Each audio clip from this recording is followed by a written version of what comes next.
ఇక డీటెయిల్స్ చూస్తే మావోయిస్టుల ఏరివేతపై హార్డ్ కామెంట్స్ చేశారు కేంద్ర హోంశాఖ సహాయ మంత్రి బండి సంజయ్. బ్యాలెట్ బుల్లెట్ ఒకే వరలో ఇమడలేవన్నారు. 2026 నాటికి నక్సల్స్ విముక్త భారత్ తమ లక్ష్యమన్నారు. ఆ దిశగా ముందుకెళ్తున్నట్లు ప్రకటించారు.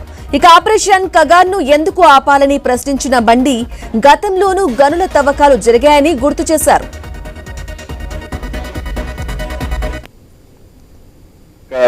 ఆదేశం మేరకు 1926 మార్చి వరకు నక్సలిజాన్ని పూర్తిగా అణచివేస్తాం.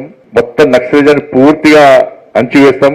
నక్సల్స్ ముక్త్ భారత్ ను నిర్మిస్తామని చెప్పి ఒక యుద్ధ ప్రాతిపదికన ఈ దేశంలో అనేక మార్పులు జరుగుతున్నాయో, నక్సలైట్లే దేశభక్తులు అని చెప్పి ఇవాళ సమాజంలో కూడా చూపెట్టే ప్రయత్నం కొంతమంది అర్బన్ నక్సల్స్ ప్రయత్నం చేస్తా ఉన్నారు.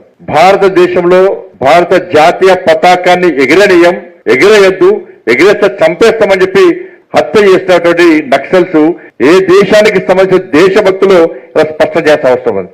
నెక్స్ట్ మార్చి వరకు ఎట్టి బస్సులో నక్సలిజం అనేది ఈ దేశంలో కనపడకుండా పోతుంది అని 100% వాస్తవం. ఇప్పటి వరకు నక్సలిజం సాధించింది ఏంటంటే శూన్యం.